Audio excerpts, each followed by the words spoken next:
What is going on, everybody? It is Alex coming back at you with another video, and today we're going to be looking at Parson's mock draft 2.0 and continuing it for a second round. So if you guys are new, feel free to like, comment, subscribe, join the community. Let me know what you guys think of this series, because I wanted to take mock the mock one step further, because it's always fun to see how I would respond, because it's very easy to tear someone's mock apart, but then I have to back it up with my own personal recounts of it. So being able to have to continue it is a good way of adding a little extra pressure on myself and providing some more unique content for you guys. So again, feel free to join the community. Lots of good stuff happening. We're almost to 5K. Once 5K happens, we're going to be doing a fan mock draft.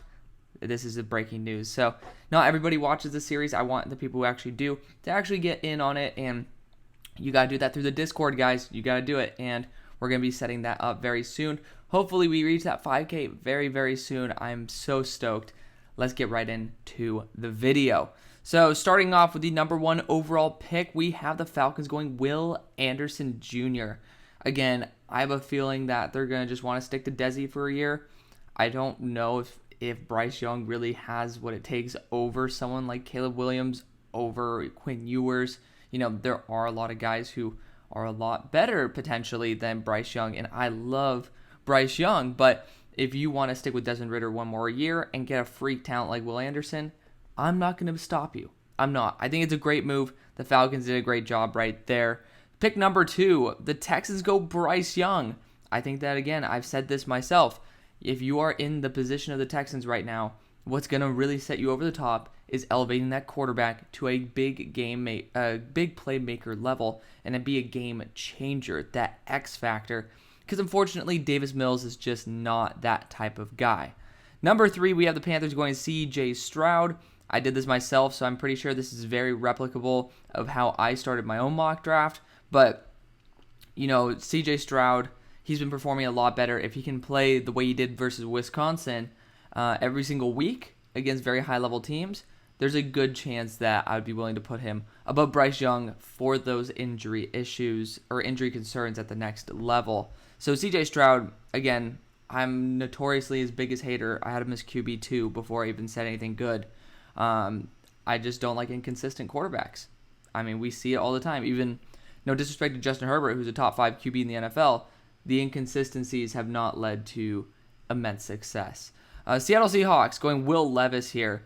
I'm not a fan of Will Levis, just going to be honest. I know his potential is crazy, but he's a big-armed quarterback who's pretty damn mobile. He only had 15 big-time throws last year, and he has a big arm. Like, you have to make big-time throws. That's kind of like a trait that a quarterback has to be able to make if you're going to be drafted in the first round. And he's done a pretty good job this year. However, I want him to limit those turnover-worthy plays. Even against like Youngstown State, even against NIU, he's throwing turnover-worthy plays. Regardless if that shows up on the stat sheet as an INT, that's why we pay for PFF, right? You get those statistics, and they could have eventually been on there because, again, that play was worth a turnover. At the same time, there's a flip side to it. If you see 3 interceptions but only 1 turnover-worthy play, like Anthony Richardson threw an interception at the end of the game versus Tennessee, that's not a turnover-worthy play. It's not like him, like, that is a forced ball, but it's that, like, that's the situation to force a ball. It's not fair to say that it was a turnover-worthy play. Bears going Jordan Addison. He is the number 1 receiver in the class. The Bears need help, so I think that's a very good way to go. Jets going Broderick Jones. They need offensive tackle help. I would look at Jalen Carter here. I would even, like, I'm a big offensive line guy, but, man, like, it's hard for me to say, hey, I'm going to take Broderick Jones over Jalen Carter. Again, I do know that that's such a huge need, though, and sometimes you don't want to pay $20 million to someone in free agency, so I understand. That is a position of very high value. But the Jaguars, Foley Fatukasi, speaking of from the Jets, is getting kicked out. That's okay. Honestly, in my opinion, that's perfectly fine because Jalen Carter is that much of a freak, and he's coming back with his buddy Travon Walker, which is absolutely ridiculous. That is BPA. I like that. But the Lions going Miles Murphy, like, one, they're not going to be at number 8 overall. People are talking about how good the damn Vikings are. These guys almost beat them. People are saying that the Eagles are the number 1 team in the NFL. If I'm not mistaken, the Lions almost came back against them. So Stop with this crap with the Lions in the top 10. They have a formidable offensive line. They have a formidable defensive line. They're actually developing in their secondary. They have good enough weapons. Hopefully Amon-Ra's healthy over the season. This team actually is freaking badass. Again, I personally am starting to think, hey, quarterback actually is a pretty good option. I know my boy John's not going to like me saying that, but I think that's what's going to put this team legitimately into Super Bowl contention. I don't see many spots. Safety, sure. But like even corner, you're seeing Jeff Okudah starting to lock down high-end wide receivers, and that is awesome. I'm so happy for Jeff. So big fan of that right there. But Myles Murphy is not like, I love Myles. Again, number one player in the draft to me at the moment. Again, on the hot seat. This is one of the few teams that doesn't need to go Myles Murphy. Like, how many times are you going to go an edge rusher? Like, again, there are other players. Like, Joey Porter would be a great option. Him and Jeff Okudah. Whew, that'd be nasty. And then you have some guys behind him as well that can play. Like, that's how you do it. And for the love of God, what is up with this crap with Jalen Duncan? I'm just going to be honest. This dude could barely be a day 2 pick.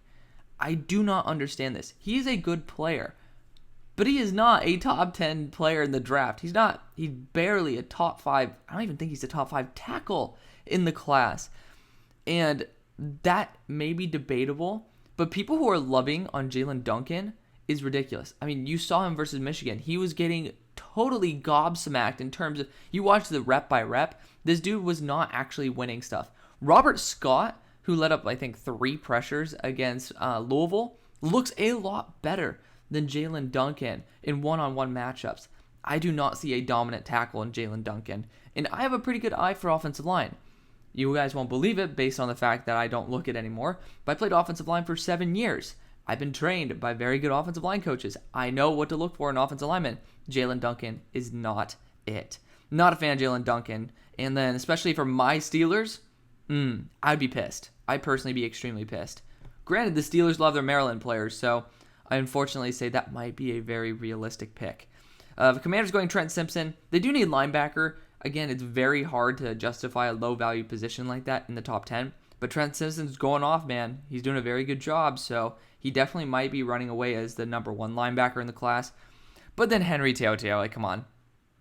Let's get real here.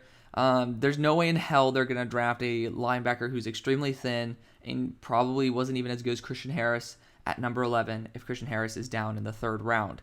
So, yeah, sorry. I hate to be a dick, but this is a pretty awful selection right here. When you have so many other positions of much higher value, you're potentially going to be losing Taylor Lewan in the future anyways because, again, he just isn't the same, and he just got injured. There's just so many better options. Wide receiver, tackle. Hell, you could even go another corner if you wanted to. You don't need to at all. But it's just more value than going after a linebacker and forcing it within the top 11 when he sure as hell isn't worth it. You got the Giants going Ringo. I did that myself this week. Check out that mock draft. Just posted it. It is 2 rounds. So, yes, show it some love. Breesy to the Texans. I think that is pretty logical. Granted, I would have rather gone Jordan Davis last year rather than going after Breesy this year. I honestly think Tyler Davis might be better, and I'm starting to be on the Breesy hype train. Again, I was a guy who I didn't like him. He still shows some of the things that I found really scary from 2020 or 2021 this year, but he does show a lot more of that progression. I'm very happy to see that. He still is probably a fringe first for me, but still got to show him a little bit of love there. Patriots going Jackson Smith and Jigba. I think that's fine. You need to get more weapons in there for Mac Jones. I think that would be a really good target because Mac, I think, is a very accurate quarterback. He can fit into a tight window. Jackson Smith and Jigba can create that separation in the short term or in the short distance. You got the Vegas Raiders going Andrew Voorhees. I'd be going tackle personally or a tackle guard hybrid. Again, you have Skoronski on the board, but I do understand if you want to stick to Munford, and I know I have a resident Raiders fan who is not very happy with me going O-line. I personally think that that's the best case scenario. I think Voorhees or Anton Harrison or Peter Skoronski, those would be the moves that I personally would go. Cardinals going Foskey, another hyper athlete that would end up busting out on the Arizona Cardinals defense. Just simply put, he's been having a very good year. I still haven't actually seen it he hasn't passed the eye test for me, but I'm going to go and rewatch him. Again, I love being wrong about players being bad because I love seeing good football. Good football is way more entertaining than being correct. That's something that I try to pride myself on. That's why I like you guys to call me out when I'm wrong, because sometimes it's good to be wrong once and not a billion times. Of course, I can have my own opinion, but regardless, you guys know what I'm talking about. Christopher Smith makes an appearance here at number 17. Low value position, but I do understand that that is a position the Eagles would target. And since I've already kind of spoiled I actually read over this once, they end up addressing the position and the player I would get at this spot anyway. Good player, Christopher Smith. I think that he made a feature into this last week's mock in the beginning of the second. He's a good player. Very good player. You got Paris Johnson here for the Colts. Wonderful. Can play guard as well in case he does fail. So I think he's also progressing, which is great. 0 pressures versus Wisconsin. Very proud of him for that. You got Butte here for the Cowboys. I think they do need wide receiver help. Noah Brown, power to him. He's doing a great job. He's not a number 2 wide receiver. He's just forced into that role and somehow is just doing really well, which I'm proud of him again. But you do kind of need to get wide receiver help. I don't think Kayshon Boutte should be a first-round pick, given the fact that he can't even perform at LSU. But I do think that he's a very good player, and maybe if I'm in the second round, I'd be willing to take those personality concerns and take that inconsistency and injury concern and then be able to work with that. Bengals going Michael Mayer. I'm sorry, everybody doesn't like the fact that I'm not a huge Michael Mayer guy, but he can't separate, which means that since he's really good after the catch and a really good blocker, I think he's very scheme specific. You think about Pat Freiermuth. He's not going to be doing a route and making some dude just totally whiff, right? That's not his type of game.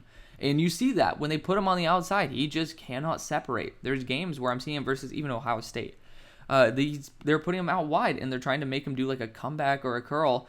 And then corners and safeties are just absolutely mauling his ass because of the fact that the ball, well, to be fair, the quarterback's not that good. But that's not his game.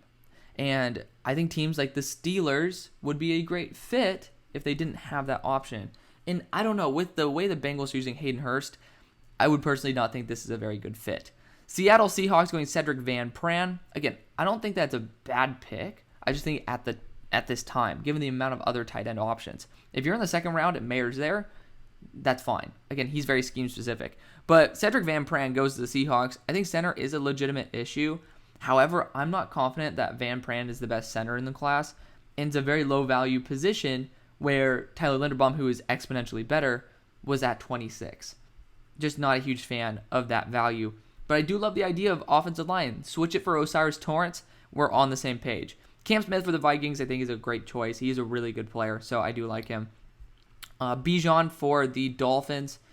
Again, it's not very McDaniels-y to go after Bijan this early, but they do have the second lowest big-time play, which is, I think, runs over 10 yards in the NFL at the moment, so there are reasons to want to be able to renovate that and be able to make it a little better. Kyu Blue Kelly, there's just some weird hype on this guy who just got absolutely eaten up by the number 5 pick, but he is a good player. I just don't think he's a first. Then you got AR-15 to the Lions again, so I knew this was coming.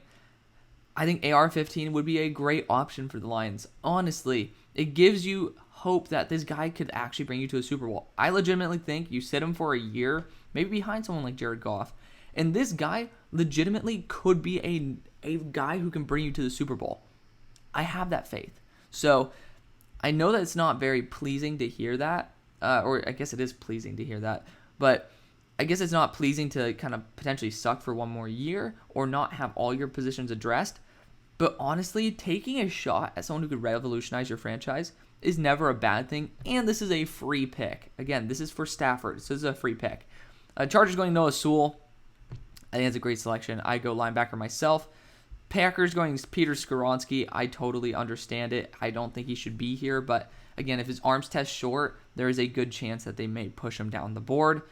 Then here it is. Eagles go Joey Porter. That's my number. If they're in the top 10, I'm still going Joey Porter for the Eagles. The dude is just...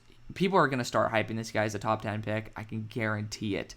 Christian Gonzalez for the Chiefs. Really good corner. I think that he's one of the guys I continue forgetting to put in my first because PFF is an absolute douchewad and just basically doesn't put everybody on their big board, which, why haven't they updated it? Like, come on, guys. Like, at least have a little bit of fun. At least load everyone in there and just say draft board NA, right? But Christian Gonzalez, absolutely a really good player, and it's a high value position. So I don't blame the Chiefs for going corner in 2 firsts in a row. Then you got the Buccaneers, Tyree Wilson. I like the position, just not the player. I think Tyree Wilson's very overrated. Not that overrated. I still have him as a late third. He's a good player, but he's just not. He doesn't have the legitimate foundation to be what you need at this point. Tom Brady's going to be done. There isn't a quarterback that you should take right here. But personally, I'd be looking at Blake Corum and being like, damn, this guy could actually revolutionize our offense. Or Will McDonald's on the board. Damn. Andre Carter's on the board. Damn. You guys are going to get the hint about how this second round's going to be going. Then the Bills. This is my favorite thing, man. Like, Xavier Hutchinson was my wide receiver 1B starting out the year. He's my wide receiver 2 right now because, my wide receiver 1A, Butte, fell off a little bit of a cliff. And then we saw Jordan Addison ascend. But I'm just so happy to see some representation. This guy literally does everything. He is actually way faster than people think. I think they will be in the 4.4s. He's a great route runner. His hands are incredible. His release package can use some development. But you know what? That's something you can train in the NFL. So this is great. We're going to be getting right into the second round mock draft. So let's get right to it. And now we are getting into the second round. You may notice I am wearing something totally different. That is because A, it's on a different day, but B, I had an interview. So as much as I love you guys, I don't exactly dress up in a suit for my episodes. Otherwise, that'd be a little bit cringy. So appreciate the love. Obviously hoping that I get that job. But let's get right into this because with the first overall pick, we all know Will Anderson went here to the Falcons. And obviously I would love to take Andre Carter here. He is a top 15 player on my board as well. But when you look at the guys available, again, I talked about this first. A corner 2 is a legit concern in the long run. Again, you have essentially, in my opinion, you don't exactly have a future plan at cornerback 2. I know some Falcons fans are like, hey, I think we could have the guy. I don't believe so. And Casey Hayward is only as good as he will be, and he's just continuing to regress because he's older. And that's not a bad thing because Casey's a great player, but he's on a 2-year contract. It will be 1 year at this point in the draft. And a lot of times these 2-year contracts are just there in case you want to keep them. They guaranteed suggested that this could probably just be a 1-year deal. But to me, Garrett Williams is a top 15, top 10 player in the class. I think I have him at number 8 on my board.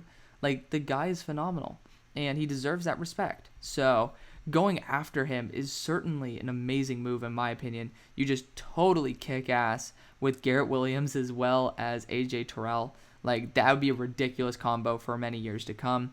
Pick number 33, we have the Texans, who went after Bryce Young as well as Brian Breezy, if I'm not mistaken. And yes, they did. So given the fact that they went after those 2 positions, edge rusher is still a position that I would target, and Andre Carter is just too good. It's like the fun part is that you start mopping up where people left off. Andre Carter is just a freak, man. He's just 6'7", 260 pounds. There is an edge rusher who I have above him, and he has not been selected. And Andre Carter's my edge 4 now. He was my edge 3. The only reason he's edge 4 is because someone moved above him that was not formally graded. So, yeah, no, we'll take him very soon. Pick number 34, I'm pretty sure CJ Stroud went to the Panthers, and I was right. So, with CJ Stroud being the quarterback of this team, I'm going to end up choosing that player that I think would be an absolute freak on this team. He's going to pair up with a guy whose alma mater is the same school this kid goes to. Brian Burns is pairing up with Jared Verse. Yeah, he's my edge 3 right now. There's not many people who are as good as him I've ever seen. Like, legitimately, he should be probably, if he continues to play the way he does, and if he plays the run a little bit better in terms of actually tackling a dude, he might be edge 1. The guy's incredible. Again, he has to stay healthy and he has to play the run a little bit better, but you don't see guys shed blocks that easily. He has all the tools you're looking for. The guy truly is incredible. So I'm a big fan right there. You have the Seahawks next, and I'm finding a spot for my boy Antonio Johnson. I'm a huge fan of him. But the Seahawks, you guys went in the first with 2 guys. You went Will Levis. Okay, I'm a little bit higher on Will Levis now than I was, but And then Cedric Van Pran, again, we all know that PFF doesn't have the actual right dudes in here, so we got to substitute where need be. I'm looking at a couple guys here. Eli Ricks, Gervon Dexter, Quentin Johnston, just because Quentin's a really good value. There's actually a player who I've never taken in these that he's going to get some love because it was somebody that I knew he was really good. I just didn't think he was as good as he actually is, and he looks unbelievable, like shades of George Pickens to him. Worst release package, I'll admit. But this one, I think that you should still look at a polished corner. Again, you took 2 later round guys.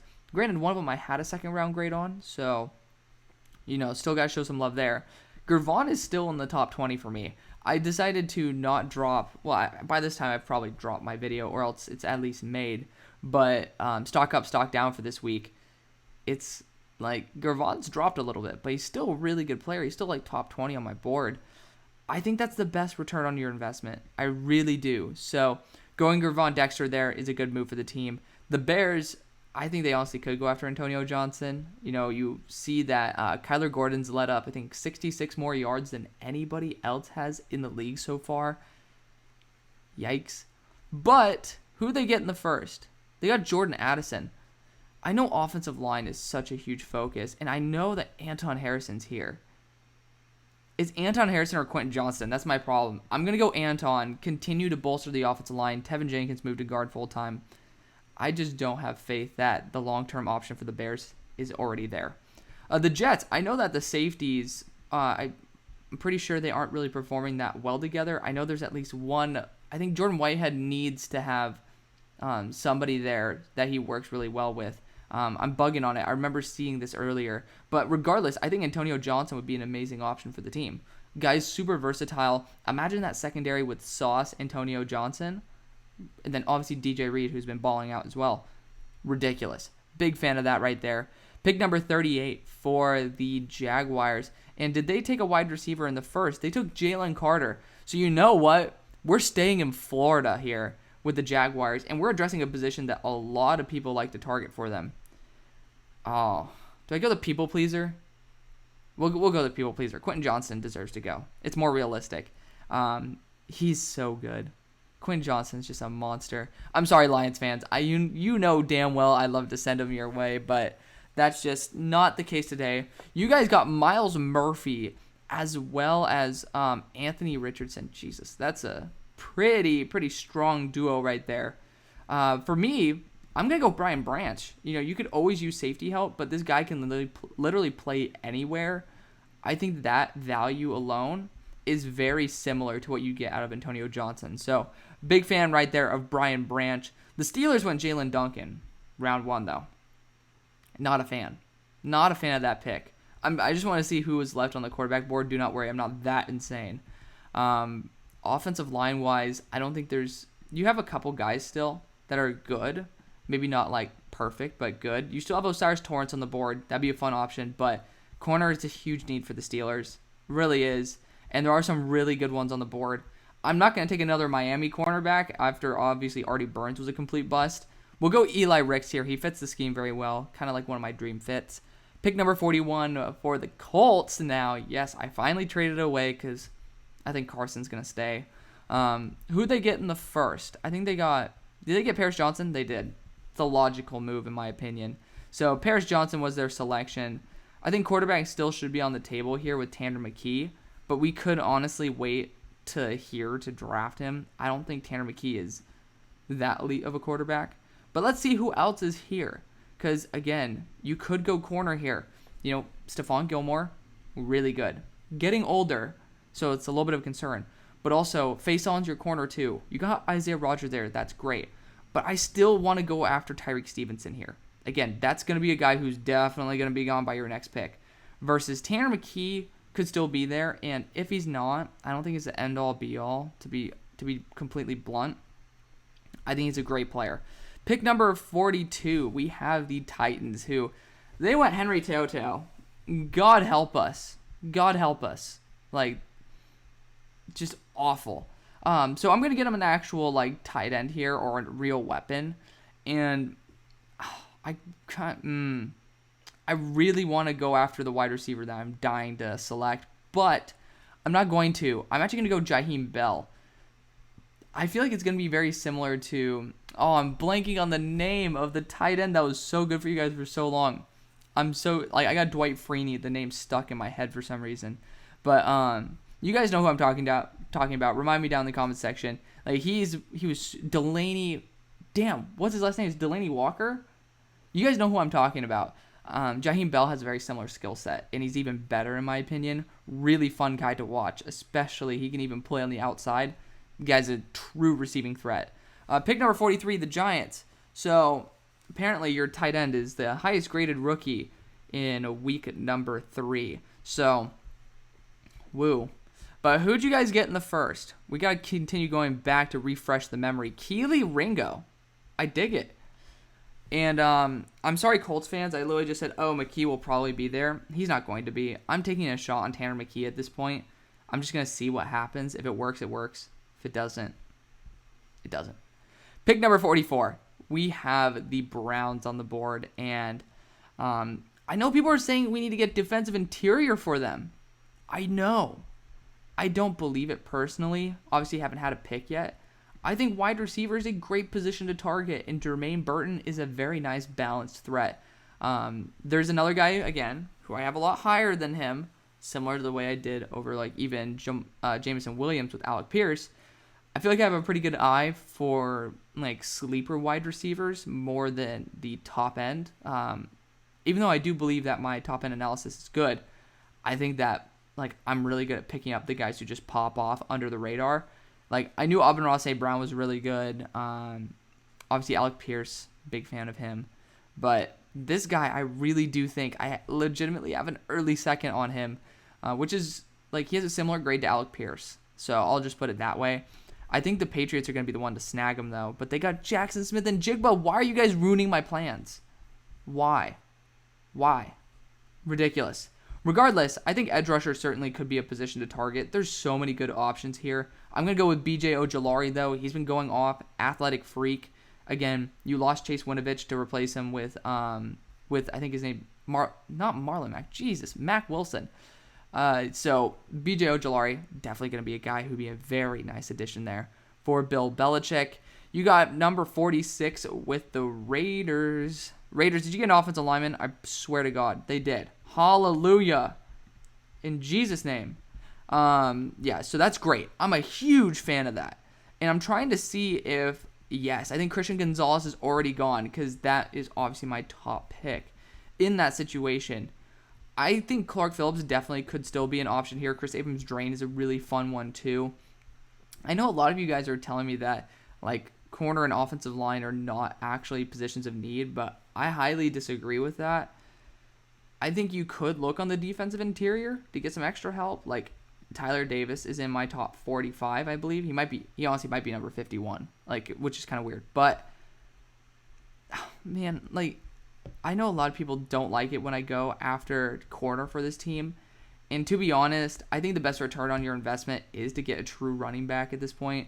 You know, the offensive line, it's working, but Blake Corum has just been so good. And he just fits a Raiders uniform. He's so nasty. I love the idea of Blake Corum there for the Raiders. Pick 47, we have the Cardinals, who could have definitely used someone like Blake Corum. But instead, we are going to be possibly going after Devon Achane or Jahmyr Gibbs, barring a crazy pick in round 1, which it was not. We're going Jahmyr Gibbs here, great receiving threat, kind of getting that Chase Edmonds role back into that offense. Pick 48, we have... Ooh, so this is going to be a fun one with the Saints. I'm going to do something that might piss some people off. But I'm going to say it. It's going to say Devin Leary. This is Cameron Ward out of Washington State. He graded out equivalently to Will Levis to me. And in one of my last mocks, Will Levis was that pick. And this is going to be Cam Ward. Extremely raw, but very versatile in terms of his movement skill. Crazy arm angles, but he also flashes a ton of potential in terms of his ball placement. I think this kid has a lot to offer. He was an absolute monster in his years previous, and he's doing a very good job for Washington State. They almost beat Oregon. They got really close. So The kid has a ton of potential. I'm willing to take him probably in the third, but let's have some fun here. Like, again, this is a high value position. Pick number 49, we have the Colts. Another team that could have used Cam Ward. Unfortunately, it's not the case. We're going to just show some love in the receiving room, getting one more receiver. Because, again, you got Paris Johnson. Now you also have Tyreek Stevenson in here. It's going to say Parker Washington. It is not. It is Justin Shorter, wide receiver out of Florida. 6'4", 223 pounds. I think he's running a 4.43. This guy can separate. He literally has, I think, a 5% drop rate over the past 2 years. Something ridiculous like that.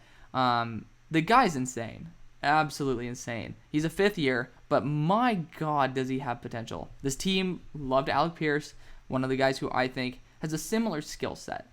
So I think that would be a nasty trio. Can you imagine? It's not even the Twin Towers anymore. You have 3 dudes over 6'3", like possibly 6'4". I don't know if they listed Michael Pittman at 6'4", but you have 3 extremely tall dudes who can run extremely fast, and then you have all of them that can actually go up and have sure hands. That's going to be ridiculous. Big fan of that. The Cowboys are on the clock, and honestly, who'd you guys go with in the first round? Kayshon Boutte. Love it. I do like that pick actually quite a bit. I am very interested in potentially taking John Michael Schmitz, even though I know, actually, Osiris Torrance is on the board, isn't he? I'll know the guy who I usually select in substitute of him. Pretty sure I did not see Osiris Torrance in that list, and I did not. So Tyler Smith's been balling out, but we got Osiris Torrance on the board, and we're going to take that all day long. Again, PFF doesn't have the actual player name. People always ask me, Alex, why are you using PFF if they don't have all the guys? They have an editable draft order, and also I think the layout is very nice. Once they actually get their head and ass wired together and put a better board up, this is going to be baller. It's going to be great. The Draft Network and I have been working together on some stuff, so we're going to get back to that, but they don't even have a mock draft simulator out yet. So PFF is definitely the go-to in the moment. Pick number 51, the Bengals went Michael Mayer in the first, if I'm not mistaken. They did. So for me, I want to potentially look at some linebackers here. One of them being Ivan Pace. I think that guy would be a very good addition to this team. But it's like, I don't think it's a necessity. How about that? So when looking at other options for this team, you could look at some extra defensive interior guys. So you could look at some other secondary. I know people like to just draft safety for this team. And, J.L. Skinner would be a really fun guy to add to that group. Might be BPA. Legitimately might be BPA. So let's consider that for a second. Already got that tight end in. Offensive line, again, that would have been great for Osiris Torrance. He's not there anymore, which is unfortunate. Again, you could try to draft something as a backup tackle because Jonah Williams, as of a week ago, was just letting up pressures left, right, and center. Just in general, we all know that Joe Burrow was the most hit quarterback over the first 2 weeks. Not great. So it's a tough position. I'm going to actually potentially look back at linebacker here. I'm actually going to go Mikael Jones out of Syracuse. The guy's been trending up very well. I like him a lot. And again, this team's coming up on some contracts for some linebackers. And in general, the rule is don't pay your linebackers. So I think it's a very nice, safe pick for them. Pick 52, we have the Seahawks. And for their first one, we did Gervon Dexter. Dang it. I was hoping that I could get Tyler Davis here. We can't, and that is A-okay. Just want to make sure. Oh, yeah, they're the ones who ended up getting Cedric Van Pran in the first, along with who did they get? Oh, I'm tripping balls now. They got Will Levis. Oh, my God. This draft is not going well. It is not going well for the Seahawks. But regardless, I think a cornerback's perfectly fine, and we're going to go after my number one corner in the class. I just don't take him that high because he did have some injury factors. Not everybody loves him. It's going to be Jalen Jones. The guy's a freak. He got targeted 0 times last game because he was locked down. People just need to stop sleeping on him. I promise you, he is so worth it. Pick 53, we have the Vikings on the board. And who they go with in the first? You'd think that I'd remember all this shit. Cam Smith. Love it. Big fan of that because now we can draft a tight end to be a super weapon. Sam Laporta out of Iowa is my number 1 tight end by a long shot. Please just stop sleeping on this guy. He's a great blocker. He's a great route runner. Great hands. Like, there's really not much that this guy does wrong. Very good athlete as well, and he's one hell of a competitor. Pick 54 for the Dolphins. Is this going to be back? Is this what I used to do with all the tight ends? Like, I remember there was like a stretch of 4 tight ends, because we're going to decide to not draft Eric Gilbert this time. I know that one of my loyal subs messaged me in Discord, which you guys should too, about the fact that Eric Gilbert's essentially tight end 4 at the moment. So I might, for like fun reasons, not include him on mocks. Dalton Kincaid's perfect, though, in case you don't want to pay Gesicki. I think that he'd be a phenomenal option to just step in day one and replace him. Pick 55 for the Niners. I'm a big fan of going after a long-term option at slot, and that is going to be Chris Abrams-Drain, who's an absolute freak. Big fan of him. The Ravens are on the board. Who did the Ravens get? I assume it was a corner. It's fucking Caillou Blue Kelly. Come on, man. Caillou, again, no disrespect to Caillou, but he's just not, his value isn't like that. Just, to be honest, it's not. So, man, I mean, I would love to go after a linebacker here. Again, Ivan Pace is a guy who I think could definitely be in choice, and I'm pretty sure that's what I did in my own mock draft.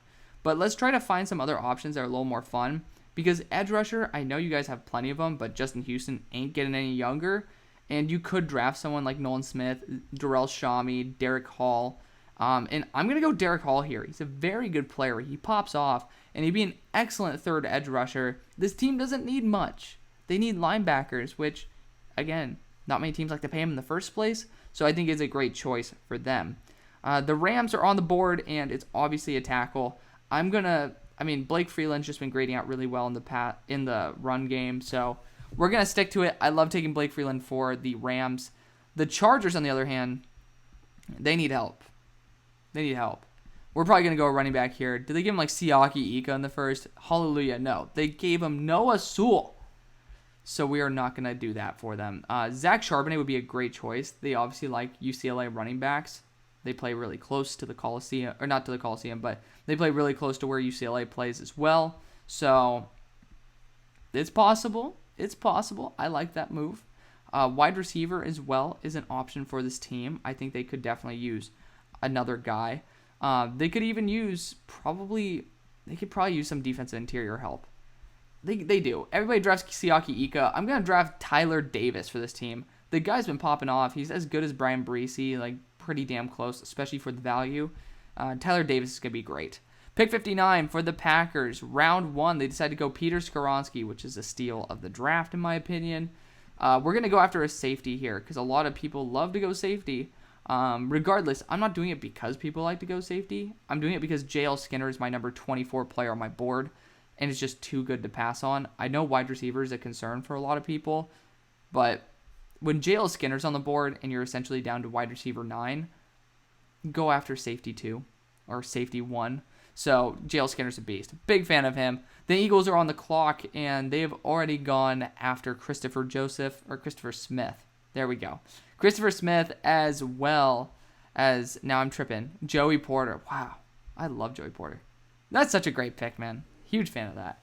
Edge rusher certainly would be a position I would like to target, but running back is vacant, and I would love to get either a power back or somebody who could be a really nice receiving threat. We all know Kenny Gainwell gets a lot of receptions, so we're going to show some love. We're giving Zach Charbonnet to the Eagles, somebody who could be a real 3-down back. Obviously, my former high school teammate and friend. He'd be a great fit. I'm showing him some love. Pick 61 for the Chiefs. Did they address running back in the first? No, they did not. They went Christian Gonzalez. So I think a running back at this time would be a very good option, especially when you have a first-round talent like Devon Achane on the board. Just stop sleeping on him. Pick 62 for the Buccaneers, another team that has gone after an edge rusher in Tyree Wilson, which is a bust, in my opinion, of a first-round pick. He's a good player, but, first-round pick, I also would be looking at somebody like Sean Tucker, Zach Evans as good options for me. But, quarterback, you still could go Tyler Van Dyke. We're going to try it. I don't know if he actually comes out, but he's certainly falling down my board. Got benched versus Middle Tennessee. Not good. Not good at all. And then last, but certainly not least, it was the Buffalo Bills who took my favorite wide receiver in the class, Xavier Hutchinson. They're on the board, and honestly, RJ Moten's a really fun option for this team. But let's look at the corners. Clark Phillips could definitely be somebody who could play as a safety hybrid. Tyke Smith has played slot corner as well. This is a team I really wish Zach Charbonnet was on. Just to be blunt, I really love that idea. Guard potential chance. This isn't exactly the best situation for the Bills. This is a situation where I would personally trade out. We're not going to go after Eric Gilbert. I'm so tempted to just say screw it. We're going Eric Gilbert, but we are not. We're not. I have to tell myself we're not. So, linebacker certainly is a potential option for me. And I love the idea of Ivan Pace. He had like 9 pressures last game, or 8 pressures. Ridiculous. So, we're going Ivan Pace to end it off. Let me know what you guys think. Thank you guys so much for watching. See you on the far side. Peace.